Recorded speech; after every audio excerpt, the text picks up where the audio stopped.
সংক্ষেপে বিস্তারিত একটু কথা বলতে চাচ্ছিলাম। সেটা হচ্ছে ডক্টর মোহাম্মদ ইউনূস একটা কথা বলছে যে, "দেশ বদলাইতে গেলে দেশের পরিচালনা পদ্ধতি বদলাতে হবে।" কথাটা কতটুকু আপনাদের কাছে যৌক্তিক মনে হয় আমাদেরকে একটু জানাবেন।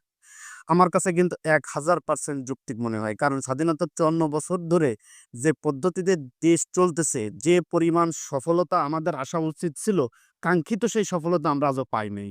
সুতরাং পরিচালনা পদ্ধতি যদি একটু বদলানো যায়, তাহলে মনে হয় খুব ভালো হয়। এই পরিচালনা পদ্ধতি বদলানোর জন্যই মূলত উনি সংস্কার করতে চাচ্ছেন।